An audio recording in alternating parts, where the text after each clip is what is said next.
Assalamualaikum warahmatullahi wabarakatuh.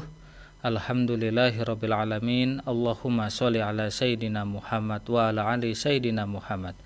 Dipancar luaskan dari Jalan Masjid Silaturahim nomor 36 Kalimanggis Cibubur Bekasi, Radio Silaturahim untuk Islam yang satu. Ikhwan dan akhwat yang dirahmati Allah Subhanahu wa taala, bagaimana kabar Anda di pagi hari ini, pagi menjelang siang? Semoga dalam keadaan sehat walafiat ya, dan juga dalam lindungan Allah. Di pagi hari ini ikhwan dan akhwat, kembali kami dapat menjumpai Anda dalam program Kesehatan Islami bersama Pak Alfian dari Rumah Sehat Indonesia, edisi hari Sabtu di tanggal 28 Safar 1444 Hijriah yang bertepatan di tanggal 24 September 2022. Tema kita tentang melanjutkan pada perbincangan Sabtu 2 pekan yang lalu tentang terapi lintah, dan nanti kita akan lanjutkan dengan sharing-sharing kesehatan. Langsung saja ikhwan dan akhwat, kita akan menyapa Pak Alfian. Assalamualaikum warahmatullahi wabarakatuh. Waalaikumsalam warahmatullahi wabarakatuh. Sehat Pak Alfian? Alhamdulillah. Capek Pak Alfian ya? Capek katanya. Memang mohon maaf ikhwan dan akhwat, tadi beliau tiba-tiba ada pasien nih Pak Alfian ya. Ya, pasien memang sudah dibikin limit 5 orang. Terus tahu-tahu ada yang nggak janjian 2 orang. Jadi akhirnya ya itu telat jadinya. Jadi kan karena saya memang mau siaran kan, memang sudah di setting tuh. Oh, pasien pagi 5 aja deh cukup sampai jam 10 santai, jam 10 mulai. Ternyata ada 2 orang nggak janjian. Nah, akhirnya ya layanin lah dulu kan. Dan itu memang pentingnya janjian untuk ke tempat Pak Alfian ya, untuk menghindari hal-hal seperti ini ya. Iya benar, dan pasien nggak nunggu.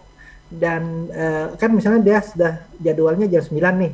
Nah itu saya setting setengah jam dengan pasien lain. Jadi dalam satu waktu itu 2 pasien, dalam satu waktu 2 pasien. Jadi setengah jam.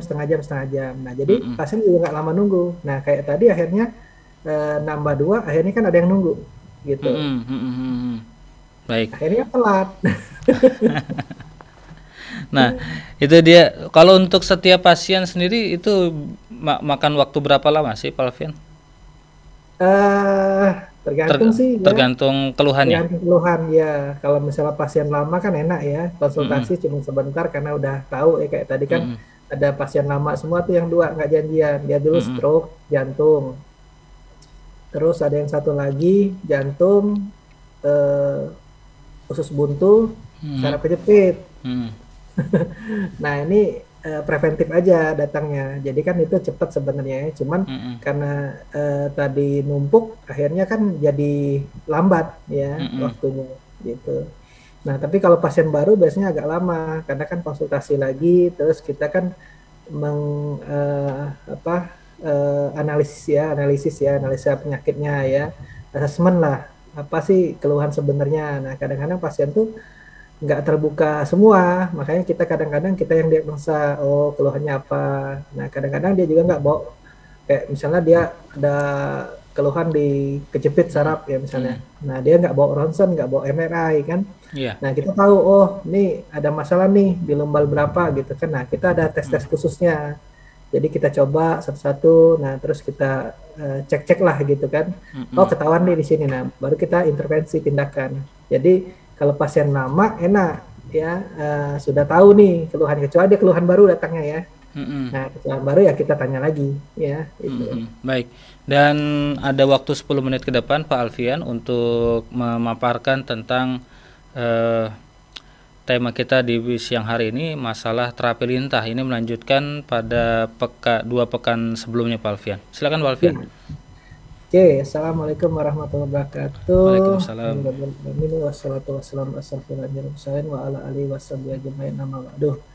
Alhamdulillah. Ya mohon maaf sebelumnya karena telat. Lumayan ya telatnya. Pak Alfian. Ya saya tuh kalau siaran tuh tetap harus berjuang, karena ini adalah ilmu yang bermanfaat ya. Nah ini kan kalau saya meninggal terus jalan dipakai ya, apalagi ada formula-formula ya, herbal-herbal yang sering saya umumkan, nah itu dicatat ya. Kalau bisa juga yang mau testimoni silakan ya gitu. ya biar yang lain juga dapat, jadi multi level pahala ya, Dok. Amin. Nah, kemarin kita bahas tentang terapi lintah ya. Ya, nanti kalau mau tanya tulang juga nggak ada masalah ya. Biasalah nanti juga temanya apa, nanti juga pertanyaannya apa biasanya. Nah, lintah itu kenapa dia bermanfaat ya? Karena dia punya enzim namanya hirudin. Saya kilas sebalik ya. Iya. Hirudin dia bisa mengecerkan darah, dia bisa melebarkan pembuluh darah, dia bisa mengecerkan darah, dia bisa sebagai anti-inflammatory ya, dia bisa sebagai antibakteri, dia bisa sebagai anestesik ya. Nah, kemarin kita sudah bahas terapi lintah untuk diabetes ya. Kemarin kenapa diabetes bisa digunakan terapi lintah, karena diabetes itu biasanya jaringannya mati, nekrosis, tapi gulanya harus stabil dulu ya. Nah, gulanya stabil baru kita terapi lintah supaya yang kakinya hitam ya, yang nekrosis, nah itu akan kembali pulih ya, karena dia tadi melancarkan darah. Ya, nekrosis kenapa? Karena aliran darahnya nggak lancar ke kaki ya, karena bagian distalnya yang menjauhi tubuh itu biasanya aliran darah kan jauh ya dengan jantung, biasanya ke kaki ya. Makanya orang diabetes tuh hitam, kadangnya kesemutan, baal ya, nginjak seperti pasir-pasir ya. Nah, itu kita gunakan terapi lintah, nanti karamel-karamel yang tersimpan di pembuluh darah itu akan keluar ya. Dan lintah itu ngasih enzim dulu ya sebelum dia ngambil darah. Nah, enzimnya itu untuk mengencerkan darah, memberikan nutrisi dan oksigen ya, sehingga yang hitam tadi, yang semutan tadi, yang baal tadi akan langsung berkurang ya, nanti akan normal kembali ya. Nah, terus kemarin juga saya bahas sudah diabetes, kolesterol ya. Nah, kolesterol ini kan bisa menjadi arteriosklerosis, jadi penyumbatan pembuluh darah arteri, bisa di jantung, bisa di stroke ya, bisa di kepala ya. Nah, itu banyak di YouTube saya tuh, lihat aja pasien yang stroke, yang dia kursi roda ya, 2 kali terapi dia sudah bisa jalan ya. Terus ada juga yang pasien yang jantung ya, testimoni di situ ya. Ya, pasien-pasien saya semua. Ya, cuma kadang-kadang saya kalau sudah rame nggak sempat untuk bikin video ya. Ya, ada juga yang sadar kejepit, di situ ada juga videonya. Nah, pembuluh darah itu kan awalnya kan bagus ya, seperti selang bersih, pipa bersih ya. Nah, setelah kita umur atau kita sering makan-makan yang berlemak ya, makan-makan yang Kolesterol. membuat kolesterol maksudnya ya. Mm-mm. Jadi hiperlipidemia itu kolesterol totalnya tinggi ya, LDL-nya tinggi, trigliseridnya tinggi, HDL-nya rendah. Nah, akhirnya terjadilah deposisi lemak ya. Deposisi lemak itu ya pertama dikit dia nanti numpuk ya. Nah, terus karena terjadilah radikal bebas, setelah endotel itu akan terbuka ya. Akhirnya dia masuk ke bawah endotel ya. Nah, itu membuat sel foam. Akhirnya ketarik dia pecah ya. Jadi tromboksan ya. Nah, kayak gini gambarnya ya, di gambarnya ada. Nah, itu terjadilah penyumbatan yang tadi awalnya mungkin 30% ya, akhirnya jadi 50%, akhirnya jadi 75%, akhirnya jadi full ya 100%. Nah, 100% itu sudah nyumbat total. Nah, biasanya kalau di medis itu sudah dilakukan bypass ya. Kalau misalnya masih dia 80 atau 50 tergantung kondisi ya, masih bisa pasang ring kemungkinan ya. Tapi 80 kadang-kadang sudah disarankan juga bypass kalau memang susah ya tempatnya. Nah, kenapa lintah bisa untuk menurunkan kolesterol ya? Ini kombinasi dengan herbal ya, pasti kombinasi dengan herbal karena dari dalam juga, dari luar juga. Nah, itu ada pasien saya yang jantung yang mau di bypass, yang mau pasang ring nggak jadi ya. Karena lintah itu sudah banyak penelitiannya ya, dan jurnalnya udah banyak. Buka aja Leach atau Hirudo untuk jantung misalnya, untuk arteri koroni ya, itu banyak banget jurnalnya. Kenapa? Tadi enzimnya tadi udah jelas ya, dia bisa mengencerkan darah, dia bisa melebarkan pembuluh darah, dia bisa mengencerkan darah, dia bisa meningkatkan aliran darah ya. Nah, dia bisa juga inhibit plasmin. Jadi kalau ada tromboksan yang pecah tadi, dia bisa diurai ya. Nah, herbal dari dalam ya. Kemarin kan Mas Kesa mau periksa lagi yang kedua kan, alhamdulillah ada bersih ya, nggak ada kendala yang keduanya ya, karena yang pertama tuh darurat ya. Nah, terus ya bisa kita gunakan herbal nih. Ini herbalnya juga ada ya. Karena kemarin belum sampai ke jantung ya. Nah, herbalnya itu bawang putih 5 siung, seledri 1 genggam, temulawak 3 jari, kunyit 3 jari, air 1 liter menjadi 600 ml. Minum 3 kali 200 ml ya. Ada juga pantangannya yaitu udang, kerang, cumi, kepiting, ya, kambing olahan, bebek, kuning telur, santan, kacang tanah, keju, coklat, mentega, nasi uduk, gorengan, martabak dan lain-lain temennya, ya. Nah, itu harus kita pantangin juga. Nah, kita mau menurunkan kolesterol, kita terapi, kita mau memperbaiki penyumbatan ya.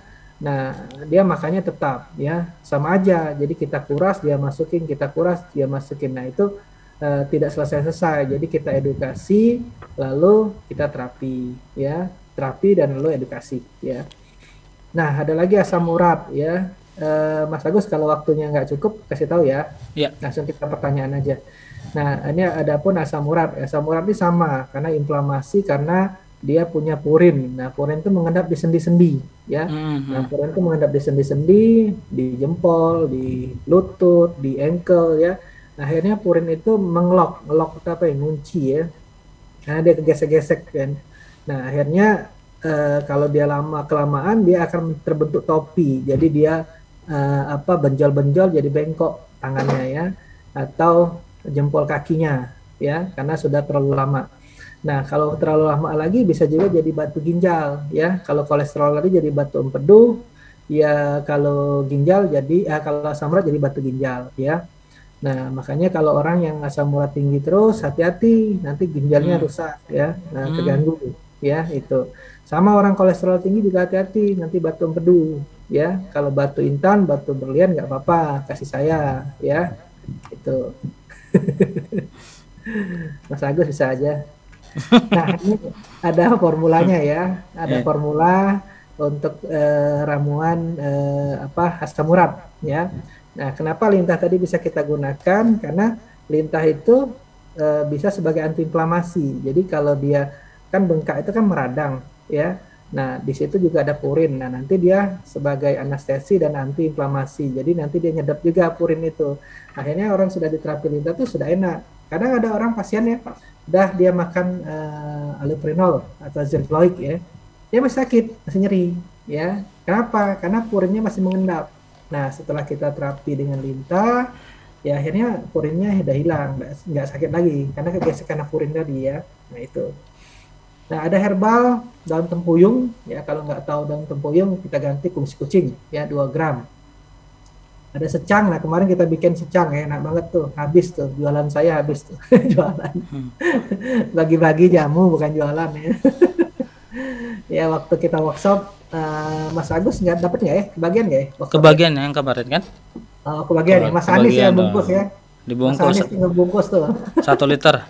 1 liter botol mineral diborong semua, Pak Alfian. Iya, sampai bungkus plastik ya, laku.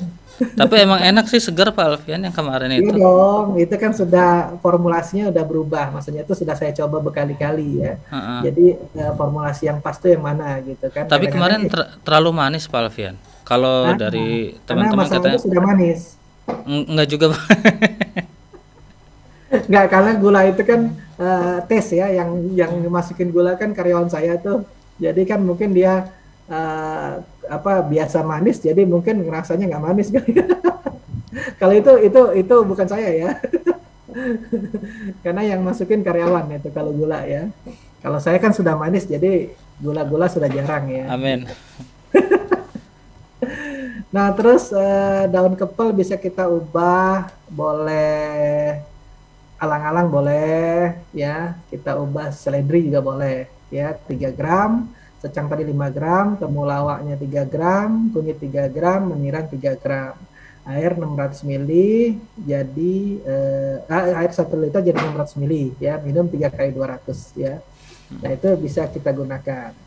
Nah, adapun pantangannya ya, sayuran hijau, kacang-kacangan ya, kacang kedelai, tahu tempe, jeroan udah pasti ya, daging, emping, toge, ikan laut seperti sarden, tongkol, bandeng, bawang laut, teri ya, seafood, udang, kerang, cumi, kepiting, lele ya, teh, kopi, pete, jengkol ya. Itu akan meningkatkan purin. Oke, kita sudahin atau gimana? Karena Boleh. waktunya Karena ya. ada pertanyaan dari Ibu Yani di Depok nih Pak Alfian. Assalamualaikum warahmatullahi wabarakatuh. Saya ingin bertanya Pak Alfian, saya kan divonis dokter asam lambung. Tapi kenapa udah berbulan-bulan konsumsi obat belum sembuh? Bahkan saya juga sudah minum kunyit dan temulawak tapi masih juga. Sakitnya ini di ulu hati terasa kaku dan kencang, terasa di dalam kayak ada isinya. Solusinya apa Pak Alfian? Terima kasih. Ya, jadi lambung itu banyak ya, keluhan-keluhan lambung tuh ada gastritis, ada GERD ya, ada luka ya, ada dia luka di peptikum ya, ada di duodenum ya lukanya. Nah, jadi dia berbeda. Nah, kemungkinan ada luka, kemungkinan kalau di endoskopi ada hiperemis, dia merah biasanya ya. Nah, kalau dia lukanya di atas ya, kalau dia lukanya di atas itu biasanya dia nggak makan perih banget ya, perih banget, makanya harus 2 jam 3 jam makan. Nah, kalau dia di lukanya di bawah di arah duodenum biasanya dia tuh apa tuh diperparah dengan makan malah. Kalau dia makan dia begak rasanya ya, karena apa ya, penyerapannya kurang bagus ya karena luka tadi. Nah, kalau luka memang kita memang harus terapi juga yang lukanya. Jadi kalau saya biasanya kalau sudah ada luka, saya kasih herbal yang untuk lambung A, lambung B untuk lukanya, terus saya kasih yang untuk asam lambungnya, gastritis ya. Kalau kunyit temulawak itu untuk asam lambungnya aja. Ya asam lambungnya oke, tapi lukanya nggak sembuh kan. Iya. Itu harus ditambahkan dengan herbal-herbal lain ya. Nah, biasanya ya alhamdulillah sih pasien-pasien saya yang luka, terus ada yang ususnya bocor ya dulu ya. Malah jadi murid saya ketemunya dia jadi apa, siswa Astika Sismadi. Ketemu lah Pak Alfian katanya kemarin. Oh iya Ibu, saya lupa malah. Itu. Oke, jawabannya terjawab ya. Baik, Jadi terjawab kalau ya. memang dia lukanya di atas, usahakan 2 jam 3 jam makan. Nah, tapi kalau memang lukanya di bawah, tetap makan 2 jam 3 jam, cuman sedikit. Jangan terlalu banyak ya, karena dia begak. Ya. Oke. Baik.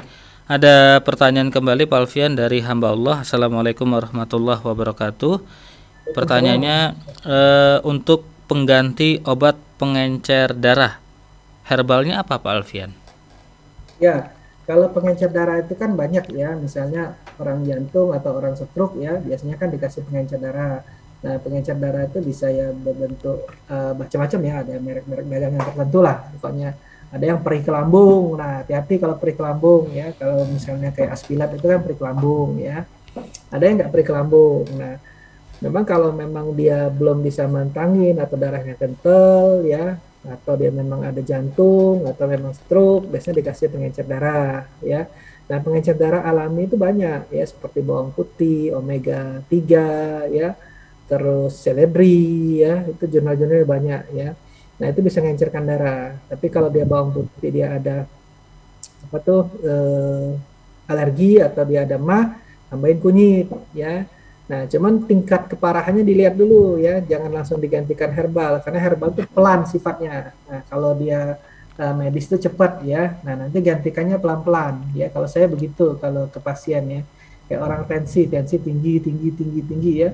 Nah, dia pelan-pelan dilepas obatnya. Kadang-kadang sudah kombinasi 2 ya, ada yang kombinasi sampai ada yang 3 ya kombinasinya ya. Nah, ada yang beta blocker, ada yang apa untuk natrium kloridanya ya, ada agitasinogen ya. Nah, itu dikombinasi biasanya. Nah, itu kita pelan-pelan ya, terapi dan herbal. Tapi pelan-pelan, nggak bisa langsung ya. Nggak bisa langsung, oh gantikan, langsung lepas ya, tiba-tiba up, bahaya ya. Sama kayak orang gula tipe 2 ya. Kalau tipe 2 itu memang harus juga hati-hati kita lepasnya ya. Karena kalau tiba-tiba dia lepas, dia up, nah itu membahayakan juga ya. Gitu. Baik, untuk Ibu hamba Allah tidak disebutkan namanya, semoga terjawab. Baik, kita akan mengundang Anda ikhwan dan akhwat untuk bergabung. Silahkan bagi Anda yang ingin bertanya, interaktif di 0218451512 atau di 081119999720 untuk pertanyaan via WhatsApp. Baik Pak Alfian, kalau kita bicara masalah terapi lintas sendiri bagi pemula, ini kan sebaiknya terapi lintah yang seperti apa, Pak Alfian? Bagi pemula, terapi lintah seperti apa? Seperti Gimana saya coba? misalnya belum pernah di terapi lintah, Pak Alfian. Oh, lintah darat udah. Jangan, Pak Alfian. Jadi gini, ya pasti kalau pasien pertama itu saya edukasi ya, Mm, dan disesuaikan dengan keluhan dia. Misalnya dia saraf kejepit, masa saya mau lintah, ya mm, kan saraf kejepit, saya benerin posisinya. mm, Lalu saya jarum biasanya ya. Nah kalau misalnya dia pembuluh darah, misalnya varises, kolesterol, asam urat, gula, stroke, jantung, nah pasti menggunakan terapi lintah. Nah, jadi sebelum pasien baru itu kan konsultasi ke saya, pasti pasien-pasien itu konsultasi dulu. Nah, kita tanyalah ya, kita tanya segala macam ya, ketahuan nih keluhannya. Nah, kita beritahu nanti terapinya dengan mm. lintah. Lintah itu pas saat dilintahnya akan seperti gigit semut ya, dikasih tahu. Iya. Jadi jangan sampai terkejut kan.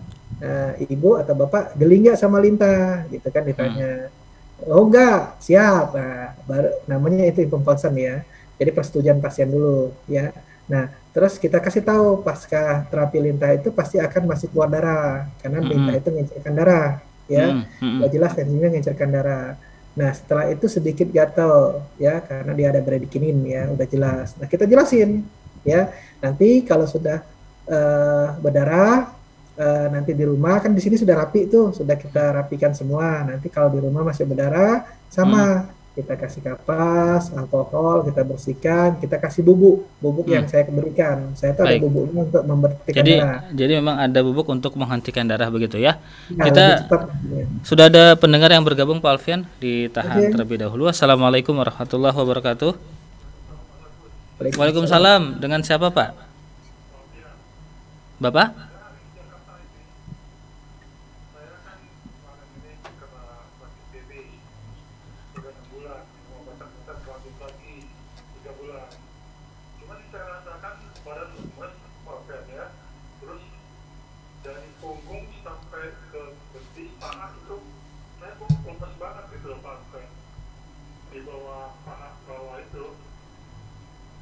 Mm-mm. Baik. Jadi keluhannya badan lemas begitu ya, Pak? Halo, Pak. Tadi ya, Pak Alfian? Ya, Mas. Iya. Yang saya tangkap badannya Ya, lemas. nggak kedengeran ya. Saya nggak kedengeran ya. Iya, iya, iya, iya, iya. Badannya lemas, Pak Alfian. Badannya lemas. Kenapa? Eh kurang bisa ditangkap. Lagi badan lemas apalagi? Kira-kira apa yang ditangkap aja? Nanti saya nyambung-nyambungin. Badan lemas. Aduh. Baiklah, Pak Alfian. Untuk Bapak yang tadi telepon mungkin bisa diulang kembali ya, Pak. Mohon maaf. Monggo. Monggo Pak Alfian, dilanjut. Ada pertanyaan selanjutnya Pak Alfian, mohon maaf. Ini dari Pak Azaz di Kadu Dampit. Saya ingin Ya. bertanya, saya punya penyakit vertigo, apa obatnya?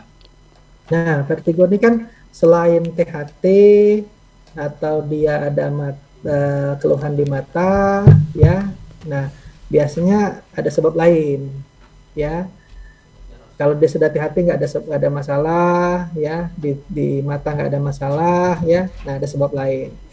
Nah, vertigo itu bisa sebabnya karena ada MAH, ya. MAH itu bisa jadi vertigo, ya. Yang kedua karena sumbatan pembuluh darah, ya. Yang ketiga karena servikalnya kejepit, ya. Nah, jadi kita harus telusurin dulu, ini kenapa nih, gitu kan.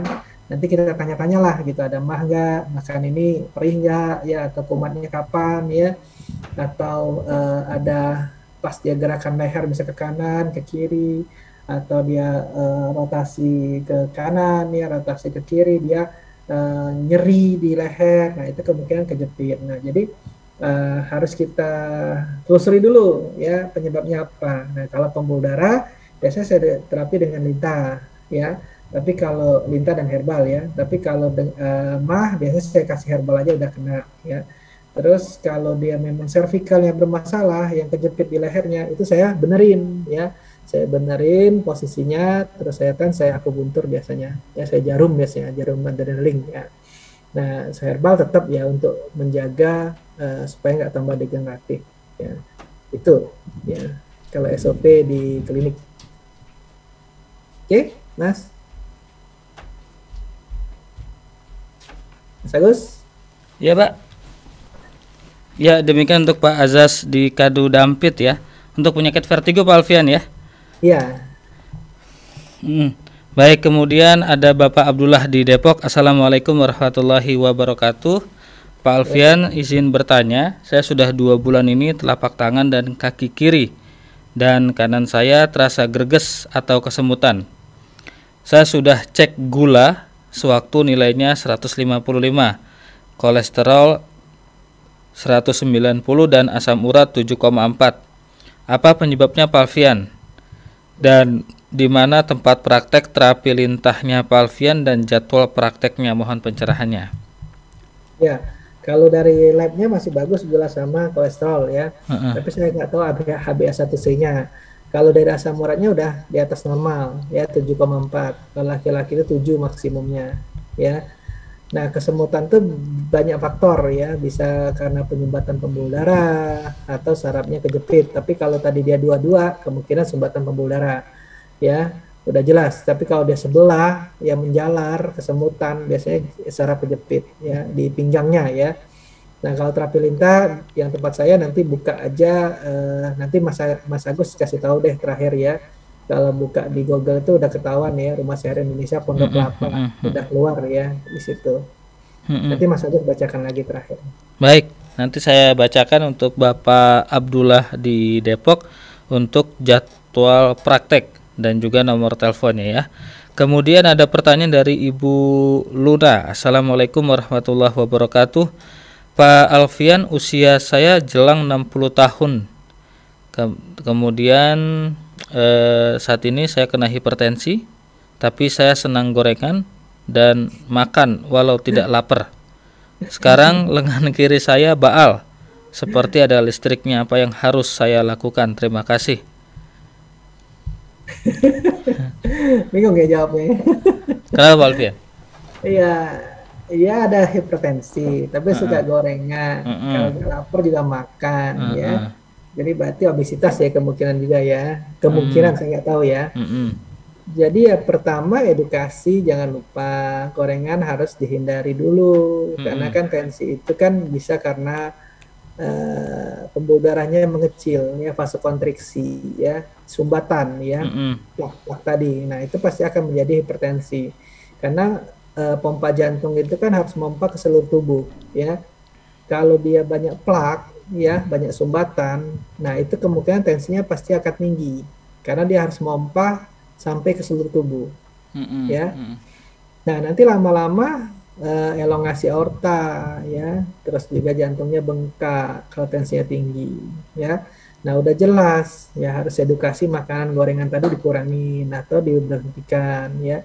Terus saya juga nggak tahu nih gulanya gimana, karena kan tadi nggak lapar pun makan ya. Biasanya kalau orang gula itu kan laparan ya, maunya makan. Nah saya juga nggak tahu gulanya ya. Kalau menurut saya sih ini kemungkinan karena dari penyumbatan. Nah coba edukasi dengan pola hidup sehat ya. Pola hidup sehat itu bagaimana ya, kurangin gorengan ya. Kalau bisa minyak itu hanya 1 sendok teh sekali makan ya, berarti kalau 2 kali ya 2 sendok teh.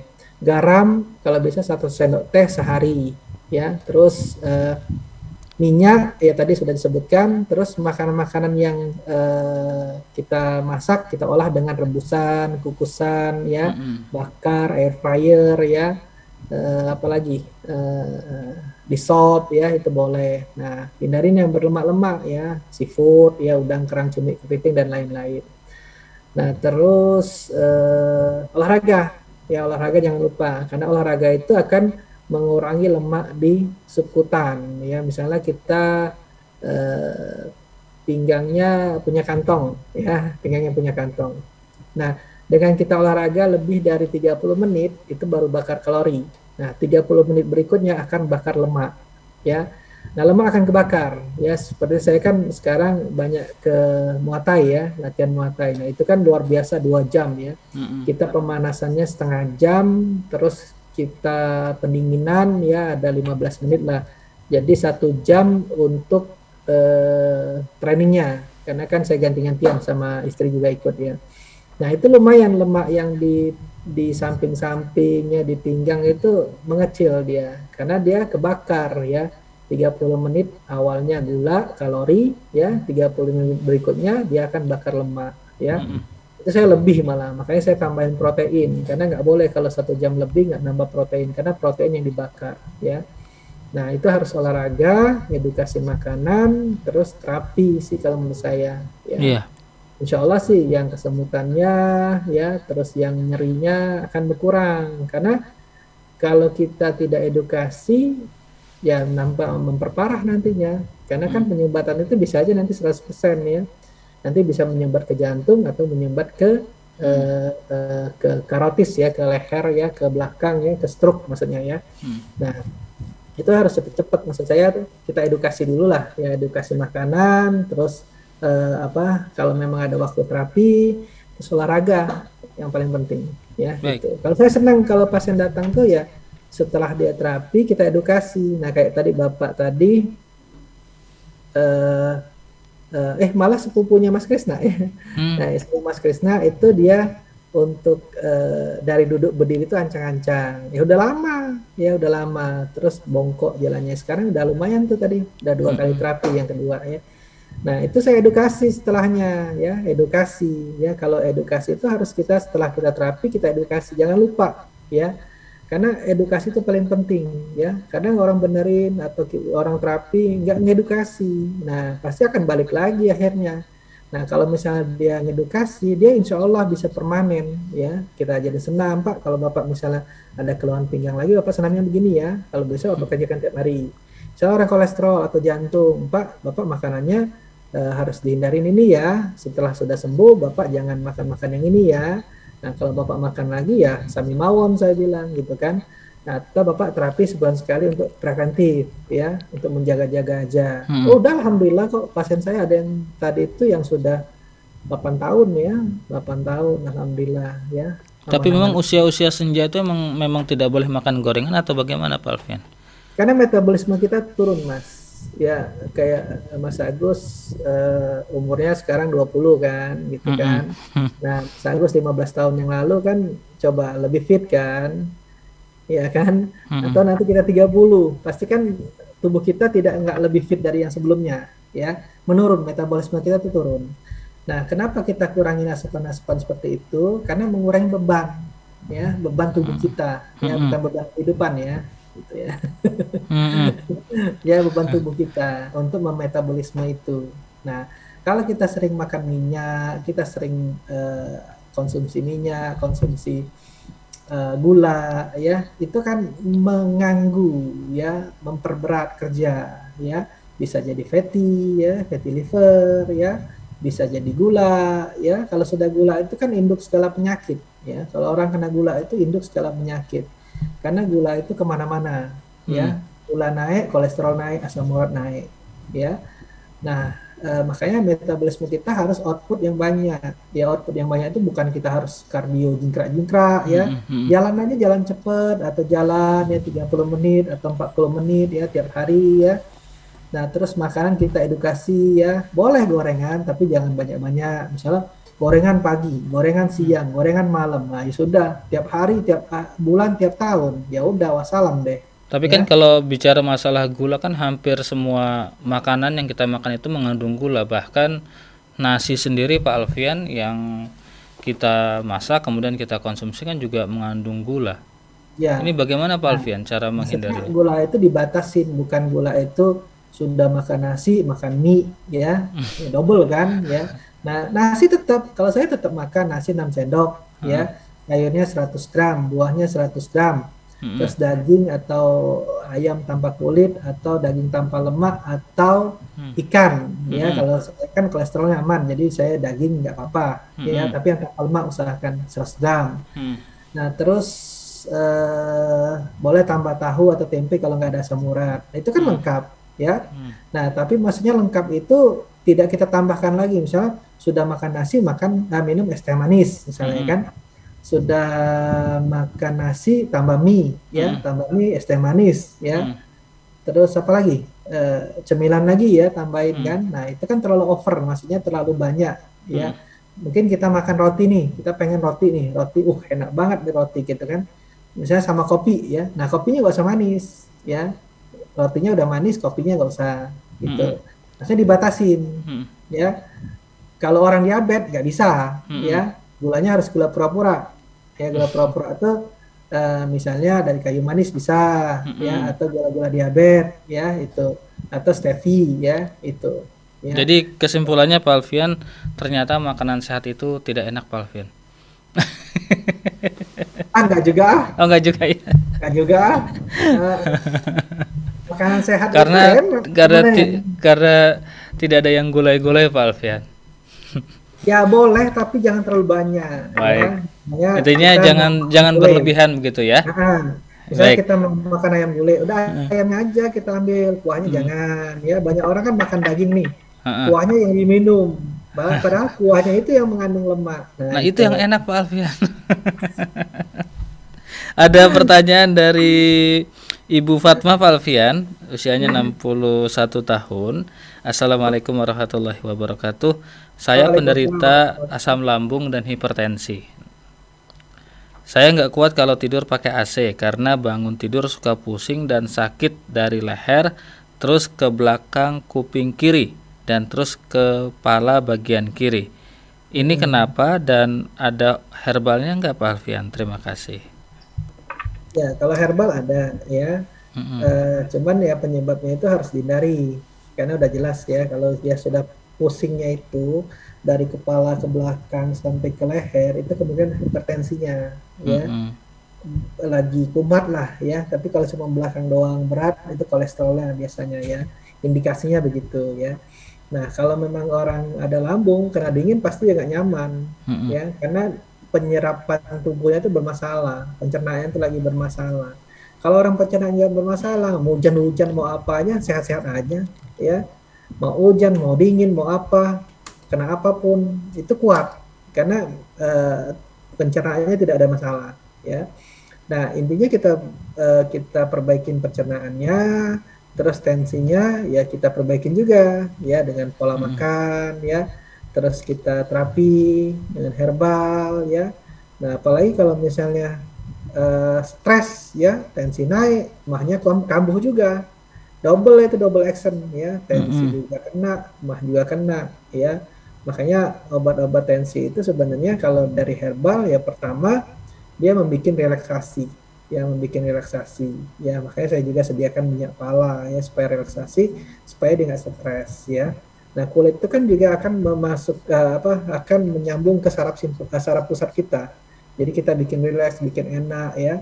Nah, kedua itu mengurangi natrium klorida, mengeluarkan natrium yang kita kencing, kita keluar. Nah, itu akan turun tensi. Iya. Kedua, untuk vasokonstriksinya ya, supaya dia melebar pembuluhnya, plaknya berkurang. Nah, itu yang kita kasih herbal. Sama sebenarnya konsep dengan medis juga ya. Ada beta blocker ya, ada untuk saraf parasimpati ya, ada juga untuk melancarkan kencing, diuretik ya, sama sebenarnya. Nah, kita gantikan cuma dengan herbal. Cuma herbal kan pelan sifatnya ya, nggak cepat yang kayak medis ya itu. Nah, intinya itu tensi itu harus pertama ya tadi ya, edukasi makanan, terus stres. Nah, kalau mah tadi makanan ya kayak cabai ya, merica, semangka, melon ya, kopi, teh, itu harus dihindari dulu ya. Nah, nanti kalau sudah dia bagus-bagus sembuh, boleh sedikit tapi ya jangan banyak. Nah, banyak pasien tuh sudah enak, pengen nih dibanyak-banyakin, dia kambuh lagi ya. Kalau dia sedikit sudah aman. Karena dia tadi merasa aman, dihajar dia semua. Nah, itu yang kadang-kadang kembali lagi ya itu. Baik Pak Alfian, ada pertanyaan selanjutnya Pak Alfian dari Ibu Risa di Depok. Saya mengirimkan hasil ronsen Ibu Risa ke nomor Pak Alfian, ke nomor HP. Nanti mungkin bisa dibaca. Jadi Pak Alfian, ini hasil ronsen saya katanya. Apa tindakan yang tepat dan apa yang harus saya lakukan? Keluhan saya kaki kiri sulit ditekuk lututnya. Dan kalau berjalan lama sakit dua kaki kebas. Usia saya 55 tahun. Saya tidak bisa tidur dengan AC atau kipas angin karena kaki saya jadi kaku kalau bangun tidur. Ya, benar. Jadi kemungkinan OA itu. Jadi saya belum baca ronsennya, tapi karena dia sudah memberitahukan ciri-ciri khasnya, kemungkinan osteoartritis ya. OA itu ada grade-nya, grade 1, grade 2, grade 3, grade 4. Nah, biasanya kalau sudah dia nyeri, dingin, terus dia bunyi krek ya, atau dia tekuk, dia bunyi, nah itu OA grade 3 biasanya. Tapi kalau grade 2 itu belum terlalu banyak bunyinya ya, karena dia sudah lengket ya. Jadi sendi itu kan mestinya ada selahnya, ada bantal, ada celahnya. Nah, kalau dia OA grade 1 itu baru nempel doang ya. Kalau grade 2 itu sudah ada kapur ya. Kalau grade 3 sudah ngelok biasanya. Grade 4 sudah tambah lagi, bantalnya habis ya. Nah, biasanya itu terjadi setelah menopause banyak ya, atau berat badan, bisa juga kalau dia nggak menopause berat badan ya, atau dia penggunaan lutut yang berlebih, misalnya dengan angkat berat ya, sering manggul atau apa ya, nah bebannya ke lutut, atau dia sering jumping yang terlalu berat ya, hantam-hantam terus, nah itu bisa ya. Kalau saya tadi lihat itu memang OA. Nah, biasanya kalau OA saya terapi dengan pembenaran posisi. Jadi saya renggangkan dulu ya. Saya renggangkan dulu, saya tren ya untuk stimulasi ototnya. Nah, baru saya kasih yang deep ya. Jadi tren itu untuk superficialnya, untuk di luarnya. Tapi kalau memang ada kapur, biasanya saya ultrasound ya. Nah, nanti kita jarum ya untuk yang deepnya. Mudah-mudahan sih sudah enak. Kecuali grade 4 ya. Grade 4 agak susah. Karena sudah lengket, sudah nyatu ya. Paling kita bisa mengurangi rasa sakit. Cuman untuk ininya susah karena sudah ngelok ya. Grade 3, grade 4 itu agak susah. Tapi kalau grade 3-nya masih baru-baru, insya Allah ya, mudah-mudahan. Nah, tapi kalau dia gemuk tetap turun berat badan. Karena kalau dia nggak turun berat badan, tetap neken ya. Jadi kita sudah renggangin, dia neken lagi ya. Gitu. Baik, Pak Alfian, terima kasih. Ada pertanyaan ini tadi yang menelpon di awal, Pak Alfian. Ini baru dikirimkan kata-katanya oleh Mas Fajar, bagian operator. Assalamualaikum warahmatullahi wabarakatuh, Pak Alfian. Mohon maaf jika salah. Saya sakit DB sekarang sudah masuk bulan ke-7. DB. DB. Nah, ini dijelaskan. Oh ya, DB, demam berdarah maksudnya itu. Ya. Dan sekarang minum obat berlanjut lagi, cuman sekarang badan jadi lemes dari pundak sampai lutut. Apakah itu karena ada masalah dengan oksigen dalam tubuh atau ada masalah pada pembuluh darah? Hari ke-7, ya bentar lagi sembuh, ya. Bulan ke-7. Bulan ke-7. Bukan demam berdarah mungkin. Diabetes apa? Mungkin diabetes ya? Diabetes kali ya. DB. Bukan hari ke-7. Bukan, bulan ke-7. Tadi keluhannya apa tadi? Lemas apa? Lemas, terus apa lagi? keluhannya itu lemas, lemas dari pundak sampai lutut. Apa ada masalah dengan oksigen dalam tubuh atau ada masalah pada pembuluh darah? Ya, kalau diabetes memang pasti lemas ya, orangnya lemas ya. Kalau memang 7 bulan ya, kalau 7 hari DBD kemungkinan ya, tapi sudah mau sembuh itu ya, sudah aman lah, itu fase kritisnya sudah lewat. Tapi kalau memang diabetes 7 bulan tadi dia bilang ya, kemungkinan diabetes ya, cek coba HbA1c-nya ya. Nah, terus diabetes itu ada tipe 1, tipe 2. Nah, kita lihat dia kena kapan diabetesnya. Misalnya dia kenanya di bawah umur 30, nah berarti dia sudah butuh insulin dari luar karena sel beta pankreasnya rusak. Tapi kalau dia di atas umur 30 ya, biasanya tipe 2 ya, karena pola hidup, pola makan ya. Nah, pertama ya kontrol dulu gulanya ya, diabetesnya harus dikontrol supaya tidak tinggi, HbA1c-nya normal. Nah, gula itu pasti lemas ya. Kalau oksigen ya kemungkinan karena kan sudah terjadi penyumbatan ya. Nah, kalau apa tadi selain oksigen, apa tadi dia bilang tadi? Oksigen, pembuluh darah. Ya, kemungkinan penyumbatan karena kan gula itu kan bikin karamel ya, karamel. Nah, oksigen kayak orang gini, orang yang jarang olahraga dengan yang sering olahraga beda kan? Lebih energik yang olahraga. Kenapa? Karena dia sering pompa jantungnya itu, akhirnya aliran darahnya kan lancar ya. Sering di kayak kita ini nih, kayak apa ya namanya, kayak oli ya, Iya, iya. oli atau minyak lah, kita aduk-aduk Mm-mm. terus kan, dia tidak mengental. Tapi kalau dia didiamin lama-lama kan mengental, ya. Nah, sama kalau kita olahraga kan dia sering pompa balik, pompa balik, pompa balik, pompa. Akhirnya kan aliran darah kita lancar, nutrisi dan oksigennya terpenuhi. Tapi kalau orang yang jarang olahraga, apalagi ada diabetes, ya, kalau yang masih olahraga, diabetes masih aman, ya. Nah, tapi kalau udah jarang olahraga, terus diabetes, itu kan mengental darahnya. Otomatis ya pembuluh darahnya bermasalah, ya. Lemes, sering kencing, haus, lapar, ya. Karena nggak jadi energi yang dimakan dia. Yang dimakan dia beredar di pembuluh darah, tidak masuk ke sel target. Karena Iya. reseptornya bermasalah, ya. Nah, kalau reseptor bermasalah nanti jadi fatty liver juga, ya, Mm-mm. inflamasi peradangan kronis pada hepatosit ya itu. Oke. Baik, terima kasih Pak Alfian atas penjelasannya. Dengan demikian nampaknya kita sudah harus berpisah karena memang dibatasi oleh waktu Pak Alfian. Ya, siap. Baik, dengan mungkin bisa dengan kesimpulan Pak Alfian sebagai penutup. Ya, jadi sebenarnya ya kalau kita kesimpulan, kita tadi kan bahas tentang terapi lintah ya, cuman akhirnya edukasi makanan ya. Jadi sebenarnya pola hidup kita yang kita ubah ya.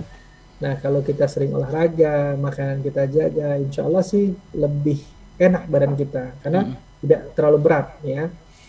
Nah, kemarin saya juga sering makan daging ya, Mm-mm. karena ada acara ya. Nah, karena saya sering olahraga, itu nggak begitu berasa. Kalau dulu yang saya jarang olahraga, itu berasa banget ya. Mm-mm. Nah, karena saya lihat, wah ternyata olahraga ini sangat luar biasa ya. Nah, waktu itu sebelumnya saya olahraga fitness ya. Fitness itu memang otot kita membesar ya.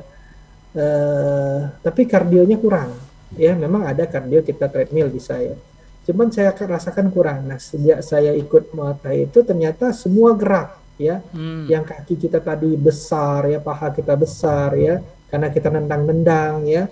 Terus juga kita nonjok itu kan kita pakai spin ya, spin atau pakai apa? Body kita melintir juga ya. Mm-mm. Nah, itu kan lama-lama kan pinggang-pinggang kita bergerak semua, ya kan? Akhirnya tadi saya bilang kantong-kantong di pinggang mulai tipis tuh. Ya, Alhamdulillah. nah ternyata kardio yang bergerak tubuh semua itu bagus banget. Tapi bagi yang muda ya, jangan yang umur ya, karena takut saraf kejepit. Nah, kalau bagi yang umur jalan cepat ya. Jadi pertama itu olahraga, makanan kita jaga.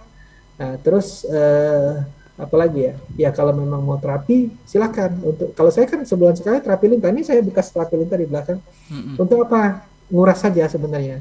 Ya kayak kita makan tadi daging nih, ada acara kan. Nah, itu Mm-mm. kita keras gitu ya. Tapi kalau salah itu kita benarkan.